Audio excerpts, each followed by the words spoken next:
నమస్తే, నేను Vamshi. Welcome to the point. గత 3-4 నెలలుగా మాల్దీవుల వివాదం ప్రపంచవ్యాప్తంగా పెద్ద ఎత్తున చర్చకు దారితీస్తుంది. భారత్ అసలు ఈ విషయంలో ఏమవుతుంది, పైచేయి సాధిస్తుందా, మాల్దీవులు భారత ఒత్తిడికి తలొగ్గుతుందా లేదా అనేది ప్రపంచ దేశాలన్నీ కూడా ఆసక్తిగా గమనిస్తున్న టైంలో ఎట్టకేలకు మాల్దీవుల వివాదంలో భారత్ పైచేయి సాధించింది. భారత్ ఏదైతే అనుకుందో అది నెరవేర్చుకుందనే చెప్పాలి. సో మాల్దీవులు అసలు భారత్కు ఎందుకంత కీలకం, మాల్దీవులలో భారత సైన్యం ఉండటం వల్ల భారత్కు వనగూరే ప్రయోజనాలేంటి, ఎందుకోసం మాల్దీవులను భారత్ అంత ప్రత్యేకంగా తీసుకుంది అనేది నేను మీకు ఈ వీడియోలో చెప్పే ప్రయత్నం చేస్తాను. ఇక మాల్దీవులతో నెలకొన్న ఉద్రిక్తతల మధ్య భారత విదేశాంగ శాఖ అక్కడ ఉన్న భారత సైనికుల ఉపసంహరణకు సంబంధించి కొత్త సమాచారాన్ని అయితే వెల్లడించింది. మాల్దీవుల్లో ఉన్న భారత సైన్యాన్ని ఉపసంహరించుకున్న తర్వాత వారి స్థానంలో భారత సాంకేతిక బృందాన్ని, అంటే భారత్కు సంబంధించిన టెక్నికల్ టీంని అక్కడకు పంపించేందుకు ఒప్పందం అయితే కుదిరినట్టుగా తెలుస్తోంది. విదేశాంగ శాఖ అధికార ప్రతినిధి రణధీర్ జైస్వాల్ ఈ విషయాలను వెల్లడించారు. ఇది 2-3 రోజుల నుంచి మనందరికీ తెలిసిన విషయమే.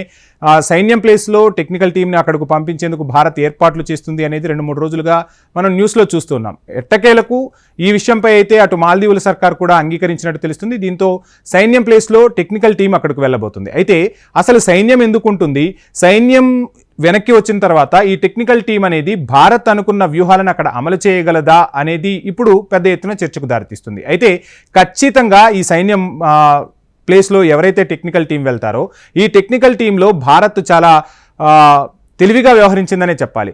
ఆ టెక్నికల్ టీంలో సైన్యానికి సంబంధించిన మాజీ అధికారులు, అదేవిధంగా అన్ని సైన్యంతో పాటు టెక్నికల్గా అంతర్జాతీయ పరంగా ఎటువంటి చట్టాలు ఉంటాయి వాటికి సంబంధించి అనుభవం ఉన్న నిపుణులు, అదేవిధంగా భారత దౌత్య కార్యాలయాల్లో పనిచేసిన సిబ్బంది ఎవరైతే ఉంటారో వారిని, అంటే ఆర్మీ, అదేవిధంగా న్యాయపరంగా దౌత్యపరంగా ఈ ముగ్గురిని కలిపి టెక్నికల్ టీమ్గా తయారు చేసి భారత్ మాల్దీవుల్లో మోహరించేందుకు ఒక మంచి ప్రణాళికనైతే రూపొందించుకుంది. అంటే దీన్ని మనం ఎలా చూడాల్సి ఉంటుంది అంటే, ఏదైనా మనకు ఒక అవకాశం దొరికినప్పుడు మనకు ఇంకొక కొత్త అవకాశాన్ని అక్కడ సృష్టించుకోవాలి అంటే, ఒక సమస్య వచ్చినప్పుడు ఆ సమస్యలోంచి ఒక సరికొత్త ఆలోచనతో భారత సర్కార్ అక్కడ అడుగులు వేస్తుంది. ఎందుకంటే వీళ్ళందరూ కూడా నిపుణులై ఉండటం వల్ల మాల్దీవుల్లో ఏం జరుగుతుంది, మాల్దీవుల్ని బేస్ చేసుకుని ఇటు చైనా కానీ అటు వేరే దేశాలు కానీ భారతదేశంపై ఏ విధంగా వ్యూహాలు పన్నబోతున్నాయి, భారతదేశానికి ఎలా సమస్యలు సృష్టించబోతున్నాయి అనేది ఈ టెక్నికల్ టీం ఖచ్చితంగా అంచనా వేయగలదు. అంటే సమస్యలో ఉన్న పరిస్థితిని, అంటే ఒక సమస్యను కూడా సానుకూలంగా మార్చుకొని ఇక్కడ భారత సర్కార్ అడుగులు వేసిందని చెప్పడంలో ఎటువంటి సందేహం లేదు. ఈ టెక్నికల్ టీం రానున్న రోజుల్లో ఇప్పటివరకు సైన్యం ఏదైతే అక్కడి నుంచి మనకు కావాల్సిన ఇన్ఫర్మేషన్ ఇచ్చిందో అంతకు మించిన ఇన్ఫర్మేషన్ మనకు అక్కడి నుంచి రాబోతుంది. సో ఇది ఒక మంచి శుభ పరిణామంగానే మనం భావించాల్సి ఉంటుంది. అయితే మాల్దీవులతో సమస్య ఏర్పడిన తర్వాత మధ్య మార్గాన్ని కనుగొనడంలో భారత్ ఖచ్చితంగా విజయం సాధించిందని పలు ప్రపంచ దేశాల విశ్లేషకులు కూడా భావిస్తున్నారు. ఇంతకుముందు మనం చెప్పుకున్నట్లే ప్రపంచ దేశాల విశ్లేషకులు అందరూ కూడా ఈ విషయంపై భారత్ నిర్ణయానికి, భారత్ తీసుకున్న చర్యలకు ఆశ్చర్యానికి లోనైనట్టే చెప్పుకోవాలి.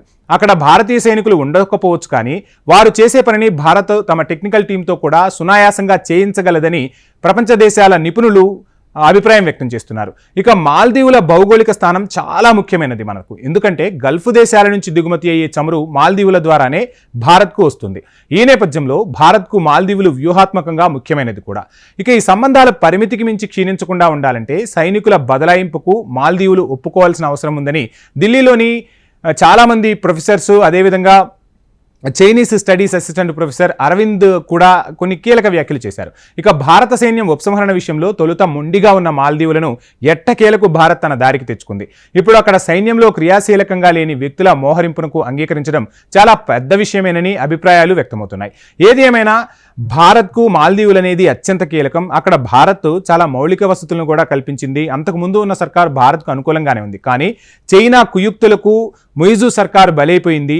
భారత్పై ఏ విధంగానైనా తన అక్కసును వెళ్ళగక్కేందుకు మాల్దీవులను కేంద్రంగా చేసుకుని వ్యూహాలు పన్నిన చైనాకు ఈ నిర్ణయం ఒక రకంగా చెప్పాలంటే మింగుడు పడదనే చెప్పాలి.